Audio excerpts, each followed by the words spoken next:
Hello guys, welcome to our YouTube channel. मैं हूं आपका दोस्त यश और आज हम बात करने जा रहे हैं फाइनेंशियल मैनेजमेंट के बारे में। अगर मैं फाइनेंशियल मैनेजमेंट के बारे में बात करूं तो किसी भी बिजनेस स्टार्ट करने के लिए हमें दो डिसीजंस लेने पड़ते हैं। सबसे पहले कि हमें कितना अमाउंट इन्वेस्ट करना है और कहाँ पर इन्वेस्ट करना है, कौन सी मशीन्स लेनी है, उसकी कॉस्ट क्या है, ये सब इसको हम बोलते हैं इन्वेस्टमेंट डिसीजन। उसके बाद हमारा आता है फाइनेंसिंग डिसीजन कि जितना भी हमें अमाउंट इन्वेस्ट करना है वो हमें मंगाना कहाँ से है। अगर मैं कंपनी के पॉइंट ऑफ व्यू से बात करूँ तो हमारे पास तीन ऑप्शंस अवेलेबल है। फर्स्ट इक्विटी, सेकंड प्रेफरेंस और थर्ड डेट। डेट में आपका डिबेंचर्स और बैंक लोन आ जाता है। अगर आप इक्विटी और प्रेफरेंस से पैसा मंगाते हैं तो आपको डिविडेंड देना पड़ेगा। अगर आप डेट से मंगाते हैं तो आपको इंटरेस्ट देना पड़ेगा। तो इक्विटी और प्रेफरेंस का डिविडेंड और डेट का इंटरेस्ट मिला के हम बोलते हैं कॉस्ट ऑफ कैपिटल।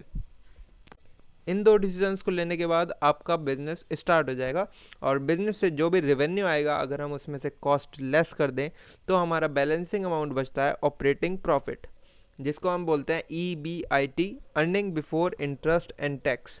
इसके और भी काफ़ी नाम हो सकते हैं जैसे कि रिटर्न ऑन इन्वेस्टमेंट या फिर रिटर्न ऑन कैपिटल एम्प्लॉयड।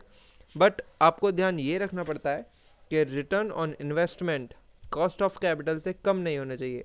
ये हमारी नेगेटिव सिचुएशन होती है और इसमें हमारे इक्विटी शेयर्स डिसअपॉइंट होते हैं जिससे कि हमारा मार्केट प्राइस डाउन होने लगता है। वहीं अगर रेट ऑफ इन्वेस्टमेंट इक्वल है कॉस्ट ऑफ कैपिटल के तो ये जनरल बिजनेस ट्रेंड होता है, ये नॉर्मल कंडीशन होती है। और अगर हमारा रिटर्न ऑन इन्वेस्टमेंट ज़्यादा है कॉस्ट ऑफ कैपिटल से तो वो हमारी बेस्ट सिचुएशन होती है, उसमें हमको सुपर प्रॉफिट होता है। फिर हम बात कर लेते हैं EBIT डिस्ट्रीब्यूट कैसे होता है। तो EBIT डिस्ट्रीब्यूट करने के लिए सबसे पहले उसमें से जो भी डेट इशू कर रखे हैं आपने उनका इंटरेस्ट लेस होता है।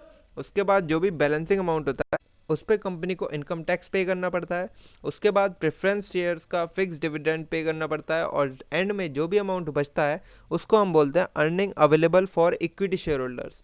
अब ये कंपनी पे डिपेंड करता है कि वो सारा ही अमाउंट डिविडेंड दे दे अपने शेयर होल्डर्स को या फिर कुछ रिटेन कर ले अपने पास, जिसको हम बोलते हैं रिटेन्ड अर्निंग।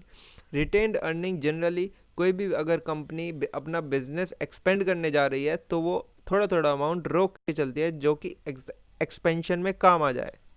लास्ट हम बात कर लेते हैं ऑब्जेक्टिव्स ऑफ फाइनेंशियल मैनेजमेंट। तो फाइनेंशियल मैनेजमेंट के अंदर दो ऑब्जेक्टिव होते हैं, प्राइमरी ऑब्जेक्टिव और सेकेंडरी ऑब्जेक्टिव। प्राइमरी ऑब्जेक्टिव में मैक्सिमाइजेशन ऑफ वेल्थ या फिर मैक्सिमाइजेशन ऑफ गुडविल।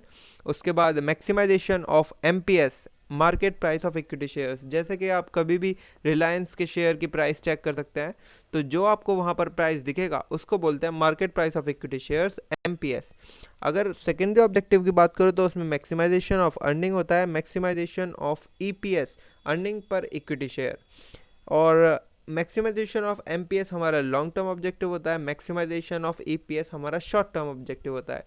वहीं अगर किसी कंपनी के सामने कोई भी कन्फ्लिक्ट आता है तो कंपनी हमेशा मैक्सिमाइजेशन ऑफ MPS पर ज़्यादा ध्यान देगी।